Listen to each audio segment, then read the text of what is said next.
Back then, it was unusual for a white kid to love hip-hop so much. But Bob took it all in his stride.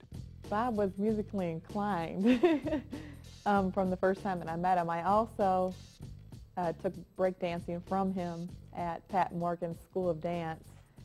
And he used to do the DJing, and he used to spin the records, and I remember he used to have endless amounts of Run DMC records, and he would just be, whether we were practicing breakdancing or not, he would still be over in the corner spinning his records and pretty much just doing his thing. He did love the music. Yeah. He liked to go down to the record store and get the new records and bring them home, and he had all them records. Just mix them up. And we used to bring our tapes out there and say, we'd pick out our albums for us, and he'd make a tape for us, then we'd run home and say, listen what he made for us. And Kathleen, remember Kathleen? It took you like an hour just to set up his equipment. Yeah. I mean, it was like freezing cold, and we're like, go get the turntables out. Like, okay, we got to get the tapes now. Right. Oh man, it just took And forever. The crates of the Records? the records, one after the other. Yeah. He might use what, 8, 10? Yeah. It was you know, like, over and over, yeah. like different ways, but he was had like to have all thousands of them. Yeah, it was like the party lasted 3 hours, but the setup was like 5. Yep. And then tear it down at night. Yeah. Since he was in 9th grade and he was throwing parties at the local church, he was making $500 a night. And he was motivated because his father used to buy him the equipment he needed for his DJing, and he in return would have to pay his father. So even at an early age, he was learning about business and how to be responsible while all of the rest of us were out doing nothing. You know, he was already making an income in 9th grade, a good income, and it helped him buy better equipment and more records, and the more equipment and better records you have is the better you're going to do. You know, if you got another guy who's 15 years old and he doesn't have any money, and Bob's self-motivated and he has money, he has more things to buy, and it really pushed him and it taught him a lot. And even to this day, he's just a really hard worker, and he keeps his money, and he's smart about his money, and he knows what he's doing as a business, and he loves to do it.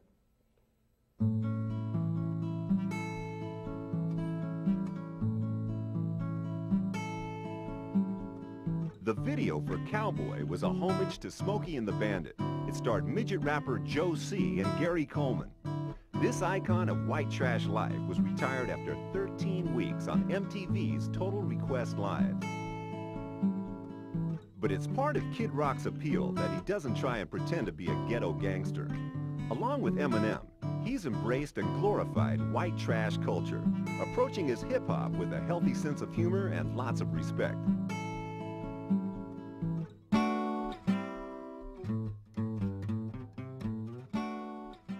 In the Cowboy video, he gets this phone call, and I forget what the phone call is about, but he actually shows his environment. He goes through all these in the middle trailers. He's got the old 70s cars, you know, the real cars, Detroit being the Motor City. He doesn't care about his image and what people think about him. He's just like the voice of America's youth and our young culture, and we want to be able to speak out. I don't know, as for the strippers, I guess, I could be upset, like, as a woman, like, oh, why does he have all these strippers? But if I was famous, I probably wouldn't mind having some guys stripping in the back of my video, so I guess it's cool. The video for Cowboy was recently remade for a Playboy lingerie special and features so many girls it will never be shown in full on MTV.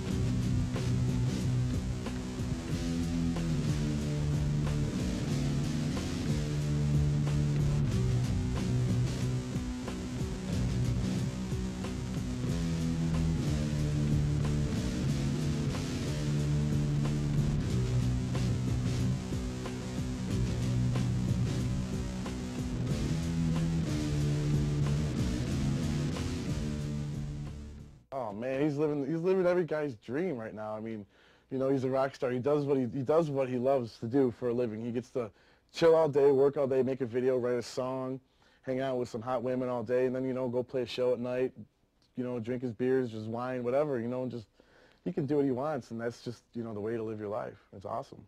Kid Rock started playing hip-hop shows with Detroit rap legend Esham in 1990.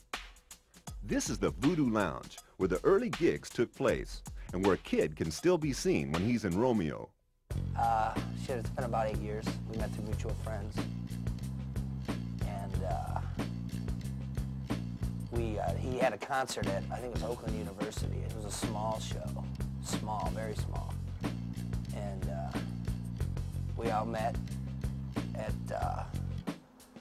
in a certain parking lot, and we all got together, and he passed out jackets to each other, you know, Top Dog records and so on. And went to the concert, and it was small. I'd say a few hundred kids.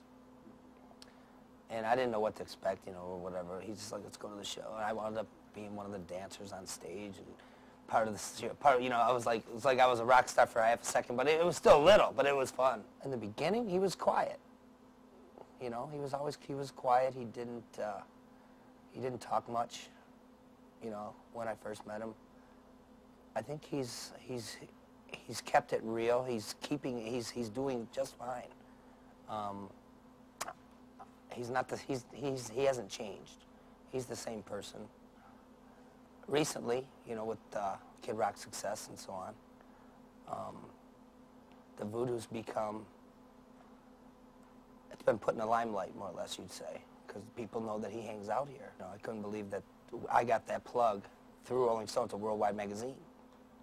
And it said that so on, I mean, that Kid Rock and his crew hung out here and so on. And I got phone calls off the hook